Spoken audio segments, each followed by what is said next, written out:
going to miss. So this is the D class. We're on page 98. Circle 2, the lustful. Amanda's reading. Yeah, quickly. Go ahead. And now the sound of breathing began to fill my ear.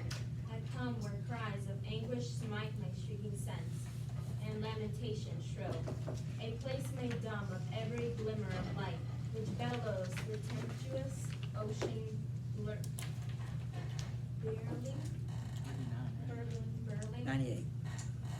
in the batter of a two-way wind's buffet Yeah. and fight. The blast of hell that never rests from whirling Ares and spirits along in the swept of its swaps, and vexed them forever beating and hurling, when they are borne to the rim of the ruinous path, with cry and wail and shriek, they are caught by the gust, railing and cursing the power of the Lord's wrath. Into this torment cardinal sinners are thrust. So I was told, the sinners who make their reason bond frail under the yoke of their lust. Like as the sterling wheel in the wintry season, in wide and clustering flocks, windborne, ever so they go. The souls who did this treason, hither and thither. Okay, why don't you stop? That's about halfway, and maybe Aiden can pick it up here. That just told you what we just said. The wind's carrying them around in circles, no control. You like to lose yourself in the moment? Well, here you're losing yourself in eternity, being carried about like this. And you can pick it up there. Hither and thither, up and down, outworn, hopeless of any rest. Rest, did I say? Of the least minishing of their pains forlorn. And as the cranes go chanting their harsh lay across the sky, a long procession trailing, so I beheld some shadows borne my way, driven on the blast and uttering wail on wailing. Wherefore I said, O Master, art thou able to name these spirits thrashed by the black winds flailing? Among this band, said he, whose name and fable thou seekest to know, the first who yonder flies was empress of many tongues, mistress of battle. She was so broken and Lascivious. lascivious vice, she licensed lust by law, and hopes to cover her scandal of unnumbered harlotries. This was Semiramis. I don't say it right every time myself. This was Semiramis, tis written of her that she was wife to Nimbus and Eris too, who reigned in the land the Sultan now rules over. All right, so we're gonna, I'm doing this in order to show you one of the features of this book. What you'll see here in every place is you'll see specific name. We saw that in Limbo. We saw particular people, but Dante didn't know any of them except for Virgil. We saw the great poets. We saw Aristotle and all those people. So every ring, every circle, every place in hell, he sees people that he knows. Now, some are real people, some are fictitious people, and some are literally people that he knew in life. Virgil, but Dante, we're talking about Dante. Virgil probably did know. But Dante, but we haven't seen that yet. And the other thing we're going to see for the first time is that sometimes he talks to these people. So it's like Virgil encourages him, go talk to them. Because you're going to find out, now we've just kind of been big picture. You see everything that's going on, but you haven't really talked to somebody in hell. What could you learn from somebody that was in hell? That would be an interesting question. Well, no one will ever get that chance. But one of the first names mentioned here is this Semiramis. And so circle her name. She's not really that important for a test or anything, but I just want to illustrate something. Circle her name, Semiramis. Bottom of the page, line 58. All right, turn to page 339. The detail and the detail that you are given here, the opportunities, you could spend, like I say, an entire year reading this book and studying the details. Look on page, every single name in this book 339. Every single name of this book is, I say that, maybe you'd find one that isn't, I'm sure, but many of the names mentioned, even just, that only spent a few, a few stanzas on, are in this glossary. So let's look up Semiramis, all right? Found it. You don't have to remember her, but would you mind reading it? Wife and successor to Ninus, renowned for her beauty and bravery, said to have built Babylon in Asia with its famous hanging gardens in the great tomb of Ninus in Nineveh. The many mythical elements in her story and the legends told to her lasciviousness suggest that she may originally have been a Syrian goddess of love. Sounds like she's real, but then when it says that, it sounds like she's not real. So, but that's how much depth you could go with this book. Even this copy of this book, every detail is explained. So, if you're interested in something that we don't talk about, look it up. Most of it will be right here. You don't have to go to the internet. It's right in this book. So why don't we go, Caroline? Do you mind reading top of page 99? You'll get some more names, and I'm sure you've heard of some of them. Again, anytime you see a name that you recognize, circle it. Do you want me to stop around 79? Yeah, about halfway down. Alright. Lo, she that slew herself for love, untrue to Cisseus' ashes. That's Dido, by the way. That's a reference to Dido. Lo, tossed on the blast, Voluptuous Cleopatra, whom love slew. Look on Helen, whose sake will pass long evil years. See great Achilles yonder, who warred with love. In that war was his last. See Paris, Tristram, see, and many, oh, wonder, many, 1,000 more, he showed by name and pointed hand, whose life love rent asunder. And when I had heard my doctor tell the fame of all those knights and ladies of long ago, I was pierced through with pity, and my head swam. Poet, said I, fain would I speak those two, that seemed to ride as light as any foam, and hand in hand on the dark wind drifting go. And when he replied, wait till they nearer Rome, and thou shalt see, summon them to thy side. But the power of the love that leads them, and they will come. All right, so you might want to circle some of these names. We mentioned Sychaeus, I think is the husband of Dido. It's from the Aeneid. You may have read that. I think you did. Helen, you know who she is. Achilles, Paris in the story of Troy. Tristram was one of King Arthur's knights. Again, mostly probably fictitious, but so he mixes Semiramis, whatever her name was, maybe a real person with people that Cleopatra's a real person. Helen is probably not. Achilles is probably not. These are all there for examples because their stories contain elements of sexual promiscuity or lust. And when clearly, when people go to hell, they're not going to be punished for one kind of sin. So that's another way that this story is strictly literary, not attempt to be theological. But he's using these people as examples. If you know these characters, you can see they all have that in common. That's the kind of people, that's what lust looks like. And it also is lack of control. So we'll go to Griffin. Would you like to read a little bit? Well, would you read just to the bottom of the page? Oh, I'm sorry. Look at the top of the page, very top. Paolo and Francesca, circle their names. Because these are the people that he's going to talk to, primarily Francesca, and primarily he listens. Paulo Bencero. Okay, top of the page, very top at the margin, Paolo and Francesca. So he primarily talks to Francesca, but here are two people that ended up in hell, and they're going to tell their story. It's probably one of the most famous stories in the whole book. So we'll hear them in just a minute. Good. So as they eddy past.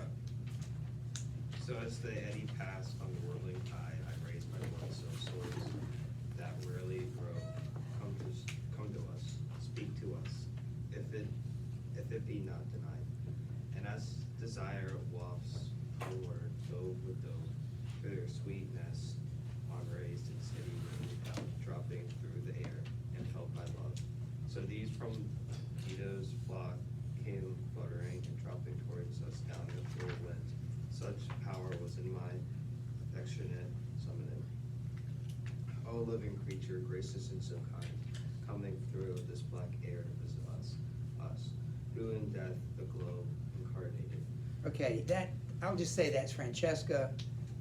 It sounds like it's both of them, but that would be weird. So one at a time, probably speaking. Most of the words spoken. So Francesca sees Dante.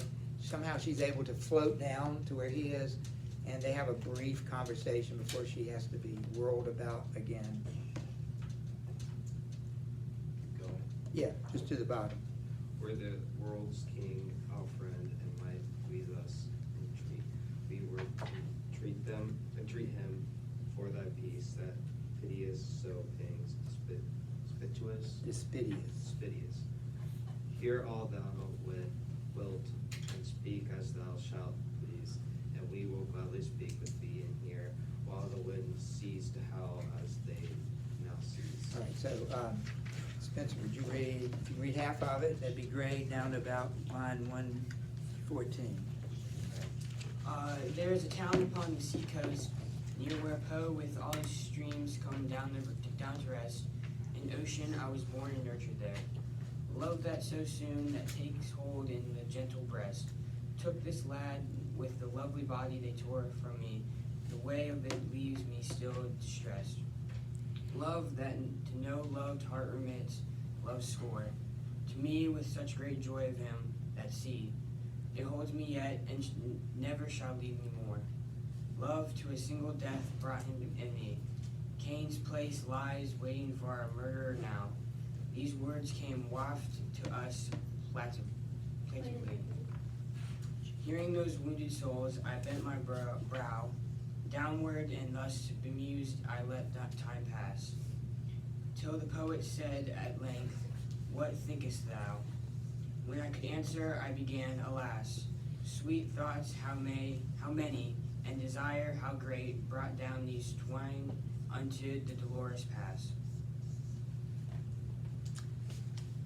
Very good, by the way. Good job. All right, so she kind of tells everybody who she is, tells Dante who she is, and she mentions we wonder, are people in hell sorry for what they did? She says in line 105, "It holds me yet and never shall leave me more." So she still has the same feelings without seemingly any kind of regret as she did then. I'll tell you what happens in a minute. She's a married woman, so Francesca is married to this guy. The story is basically Francesca is a young bride, a young wife, and she and this guy ended up in the same place. Oh yeah, these two are brothers. Forgot about that. That would make sense. That's why she would have access to Paolo. These two ended up falling in love, presumably more, too, having a relationship. This guy, the husband, killed him. Can you do that? No. Because it says here in line 106, "Love to a single death brought him and me." So our love killed us, is what she said. Cain's place lies waiting for our murderer now. So he is all the way down at the lowest, the last four regions of hell are betraying, I'm gonna get the order right, betraying,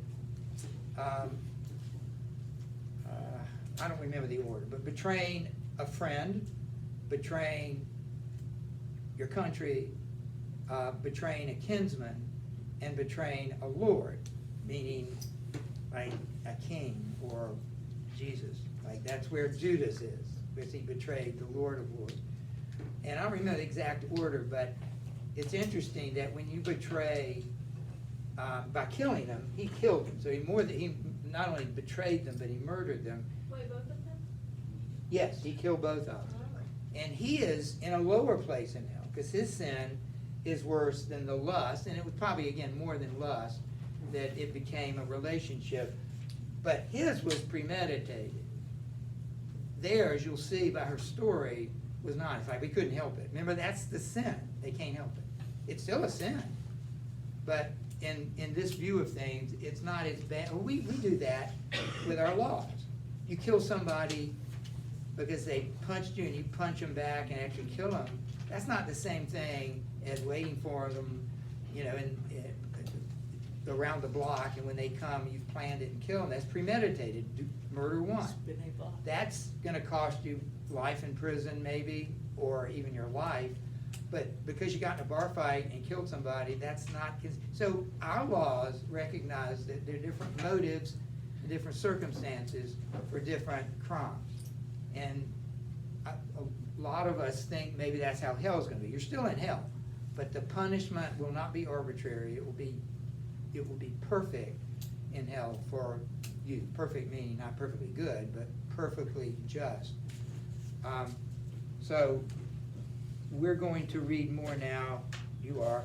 Sarah is gonna, what happened? How did this happen? How did this relationship happen? And then I turned. Okay. And then I turned to them, thy dreadful fate. Francesca makes me weep. It so inspires pity. And I, and grief compassionate. Tell me, in that time of sighing sweet desires, how and by what did love his power disclose, and grant you knowledge of your hidden fires? Can I pause it just a minute? Would you start with the word pity? This is not a good thing. You think pity's a good thing? In Dante, it's not always a good thing. He pities them. They're just so sweet. Look at them together. Look at us two together. Don't think you're perfect together. You know, that's kind of what he's saying. No, they're sinners and they're in hell. They're being punished for it. But he looks at them and he says, they were just meant to be together. So he has pity for them. That's not a good thing in hell. It might be here. It probably pity is usually a good thing, but in hell it's not. We'll see why later. Then she to me, the bitterest woe of woes, is to remember in our wretchedness old happy times, and this thy doctor knows. Yet if so dear desire thy heart possesses, to know the root of love which wrought on fall, I'll be as those who weep and who confess. One day we read for pastime how in Thrall Lord Lancelot lay to love, who loved the queen. We were alone, we thought no harm at all. As we read on, our eyes met now and then, and to our cheeks the changing color started. But just one moment overcame us, when we read of the smile, desired of lips long thwarted, such smile by such a lover kiss away. He that may never from me be parted.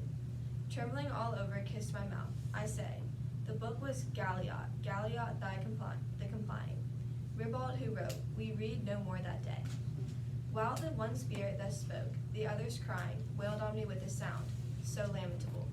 I swooned for pity, like as I were dying, and as a dead man falling, down I fell. Twice now he's fainted. So again, this is an artistic strategy by Dante. If you faint, then you can wake up where you want it. You don't have to explain how he got there. Sometimes how he got there is important. He describes that, yeah. Wait, so you said these two were during the time of I'm sorry, these two were what? during the time of King Arthur? No, they were reading a book about King Arthur. So one is the brother, her lover is the brother of her husband. And so she and Paolo were together reading alone, and they were reading a book about another illicit love affair between Lancelot and Guinevere, who was the queen of Arthur. So Lancelot, I think, had an affair with Guinevere. Anyway, they're reading a book about another illicit affair. And it says it right here, our eyes met, and I think they kissed, and I thought it was a little funny the way he put it. We read no more that day. That's how all he put. But at some point, he comes in, kills them, and now they're all in hell. And he swoons. So that's the story, and it's one of the most famous ones in the book. I turn the page. All right, I think we've answered the questions, but let's look at it. 21. Let's turn back. Yeah, parallelism. Oh, page 100. Oh, okay. Well, that shouldn't be hard to spot. Look at line 100, 103, and 106. You notice you have repetition. 100, 131, 106. Right, that's called anaphora, the repetition of love, literally repeating a word at the beginning of successive lines or stanzas would be Is that parallel? that's anaphorism. But parallelism comes with what comes next. Love that so soon takes hold. Love that to no one loved heart remits. Love to a single death brought. So that's how parallelism works. They're written in the same form. So anyway, you can just mark that as parallelism. What's it when It's just like love, love, love. That's anaphora, but the parallelism occurs when it says love that so soon takes hold. You hear this, how they're similar? Love that no one loved heart remits, love to a single death brought. So they always contain a verb, and so that's why they're parallel. And you can hear the similarity, yeah. Yeah. All right, so that's 22, 23, analyze her speech. Does she seem sorry for her sins? No. She says, we'll never part, and that's true. They'll never part, but they're in hell. But she's not regretting it. I think that's typical in hell. We've said that. The sinners in hell are not sorry. They don't regret. Otherwise, if they'd ever regretted, they'd be in heaven. You know, because this is wrong. Let me ask forgiveness, but it's too late now. If they're in a wind circle, how are they staying together? Are they just like boyfriends? Yeah, I mean, I don't really know. Yeah, you can't take it, too literally. Then you kind of, but somehow they do. But you're right. They stay together. 24. Okay, so we're done with that. He falls down, and we don't have a lot of time, but I want to introduce you to the next canto. Yeah. What's circle 2 called? The last one. This is the first circle of incontinence, the lustful. And remember, if you ever forget, look at the top of the page or look at the diagrams that label all of it. Would you read the story? And Liza Min, would you, I think I skipped a row. Yeah, sorry, we're over here. Would you read the story? And then Olivia can read the text. Okay. On 104. Yeah, I'm sorry, she's gonna read it. You'll read Monday, which is. The story. Dante now finds himself in the third circle where the gluttonous lie wallowing in the mire, drenched by perpetual rain and mauled by the three-headed dog Cerberus. After Virgil has quieted Cerberus by throwing earth into his jaws, Dante talks in the shade of Chaco. Chaco. Chaco of Florentine, who prophesies some of the disasters which are about to befall Florence, and tells him where he will find a certain of other of their fellow citizens. Okay, whatever. Virgil tells Dante what the condition of the spirits will be after the last judgment. Okay, just so we'll know from the beginning, third circle, the gluttonous, and then it even tells you how they're being punished. There are actually two ways they're being punished, and maybe Olivia can get us, if we can get down to the bottom of the page, you'll have the answers to both of those. What are the two ways they're being punished? When consciousness returned, which had shut close the doors of sins, leaving me stupefied with pity of those sad countenance and their woes. New suffering and new sufferers, far and wide, wherever I move, or turn myself, or strain my curious eyes, are seen on every side. I am now in the third circle, that of rage, one ceaseless heavy cold, accursed quench, whose law and nature are very never of rain. Okay, underline all that. That's the first punishment. The rain, the cold. It's just what's making them miserable. Only that's one of the things that's making them miserable. Huge hailstones, sleet and snow, and turbid drench of water sluice down through the darkened air, and the soaked earth gives off a putrid stench. Cerberus, the cruel, misshapen monster, there bathes in his triple gullet, and dog-like growls over the wallen shades. His eyeballs glare bloodshot crimson, and his bearded jowls are greasy and black. Pot-bellied, talon-heeled, he clutches and flays and rends the souls. They howl in the rain like hounds. They try to shield one flank with the other with radiant glistens sword and impious wretches wreathed in the filthy field. When Cerberus find us coming, the great worm, he gaped his mouth with all their fangs aglow, wrestling and quivering till no limbs did firm. Do you want me to stop with you guys? Now, would you read the top of the next one, just one stanza? At once my guide, spreading both hands wide out, scooped up whole fistfuls of murky ground and shot them swiftly into each craving bird. Okay, let's just answer this quickly. We can answer number 25. They are the overeaters. Now, we don't think there's anything wrong with that, except it's an example of lack of control. So what is their punishment? They're in the sleet, the snow, the cold, the rain, the mud. It's a mess. And why is that appropriate for people that overeat? Because it's a ton of storm. Well, It's exaggerated, sure. get overindulged so now they can't at all. Right. But listen, think about this.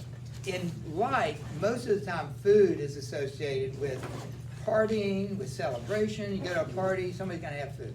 So it's light, people, fun, but in hell, all that's reversed. And the food is associated with muck and mire and cold. Plus, Cerberus, this is fascinating, the three-headed dog of mythology, he's eating them. Yeah. So why is that ironic is also perfect. Because he's eating them after they've eaten. So- That's right. The Cerberus represents the uncontrolled appetite. So if you're an overeater or over whatever anything, that thing eats you. Your appetite, oddly and ironically, is eating you up.